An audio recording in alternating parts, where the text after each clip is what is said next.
In this problem, we're asked to find the head loss and pressure drop in a pipe that's sloped down. So we're also going to have a change in elevation in this problem. And let's just sketch out the system. It's always a good idea to sketch out the system if one is not provided, just to get a sense of what's going on. So we have a pipe that slopes down as it moves from, we'll say, some point 1 to some point 2. And we're asked to find the pressure drop in this pipe. And that's a good hint that we're not talking about a pipe that's open to atmosphere on both sides. We can imagine this pipe as being just some section of a much longer pipe network, and we're just asked to find the head loss and pressure drop just specifically um, across this section. So um, to start with, just to find this head loss, that's just going to use our definition of HF, right? Head loss due to friction is going to be F L over D V squared over 2G, right? So this will be for part A. And our basic task here is going to be to find the friction factor F. We're also going to have to compute the velocity V because we're given this flow in terms of flow rate, not velocity. We should be able to do that with the given information. And then we'll compute the head loss due to friction. And then for part B, our approach is going to be an energy balance. So let's get started first on part A, and then we're going to use the result from part A in our energy balance in part B. So for A, we need to find the velocity. The velocity is going to let us compute the Reynolds number, so this is something we do directly in that HF expression. Let's see, so, and we know Q is equal to 0.2 meters cubed per second. And that's just equal to velocity times pi over 4 d squared. And so so velocity is equal to 0.2 over pi over 4. Let's include our units here, so it's meter cubed per second. Pi over 4, and our diameter, so it's a 200 millimeter pipe. And so that's 0.2 meters squared. It's nice to check our units here. In this case, we have meters cubed per second over a meter squared, which is going to end up as meters per second. And so we're going to get our velocity is equal to 6.4 meters per second. That's the first result that we need. Then we need to find F, right? So we need to find our friction factor F. For that, we're going to use the Moody friction factor chart. But we need to find, we know in general, for turbulent flow, we have our friction factor depends on both our Reynolds number and our roughness ratio, epsilon over D. But actually, right now, we don't even know if we necessarily have laminar or turbulent flow. And so we need to start with Reynolds number. So we're going to find our Reynolds number, rho V D over mu. We're given density of 900 kilogram per meter cubed. Velocity is 6.4. D is 0.2, and mu is, actually in this case, sorry, we were given, cross that out, we're given the kinematic viscosity, so it's actually a little bit easier for us. This is 0.000, make sure I get this right, 0.00001 meters squared per second. 0.00001 meters squared per second.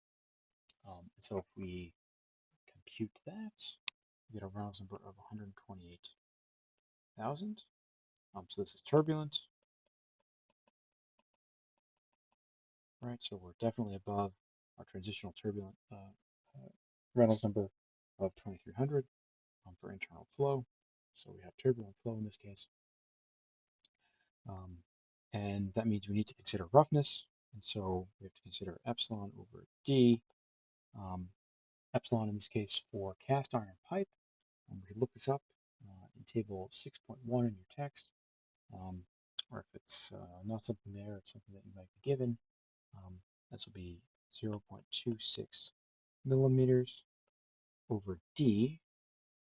D is 200 millimeters or 0.2 meters. In this case, we'll use 200 millimeters. Make sure this cancels out and we get something that's dimensionless.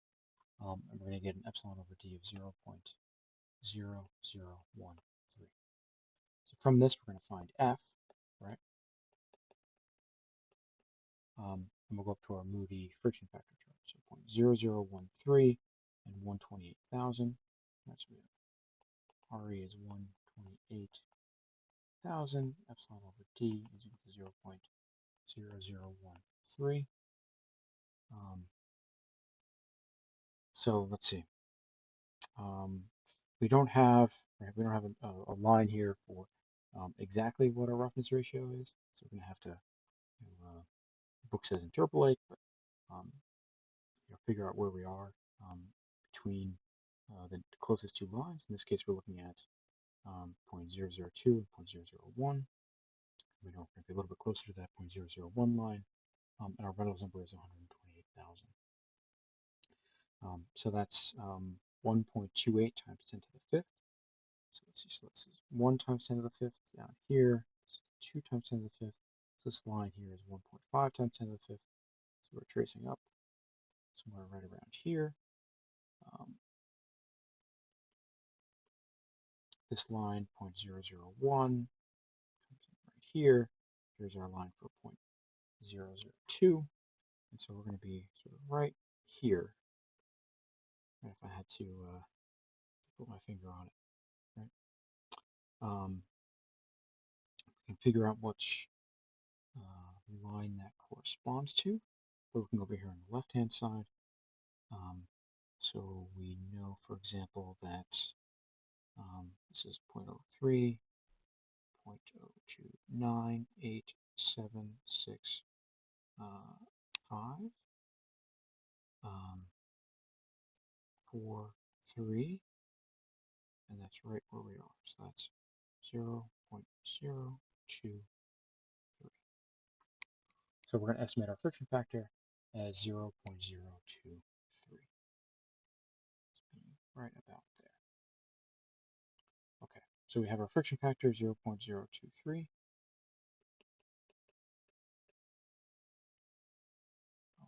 From Moody. And now we have everything we need to find HF. So now our HF is equal to 0.023 times length L, which is 500 meters, over diameter D, which is 0.2 meters.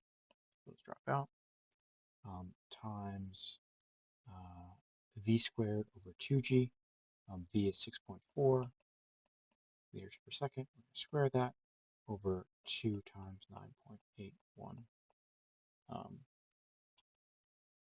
meters per second squared. And again, we'll notice that if we take meters per second and that's supposed to be meters per second squared over meters per second squared, we're going to be left with a unit of meter, which is correct for our head there. So to plug this all in and work this out, and we're going to get a head loss due to friction in this pipe of 117 meters. So that's our answer for part A. So now for part B, we're going to make use of that. We're going to do an energy balance. In this case, our energy balance is going to be from point 1 to point 2 within that pipe. Let's start by writing that out. We're going to assume that for turbulent flow, in this case, we're going to neglect the alpha factors, but we're going to see it's not going to matter too much anyway. So we're going to have Z plus P over rho G plus v squared over 2g at point 1, right? That's the flow in. And then that's the energy coming in is going to be equal to z plus p over rho g plus v squared over 2g at point 2, right? That's the energy moving out with the fluid from point 2, plus the other energy that we have coming out of the system is the h, right? The head loss due to friction.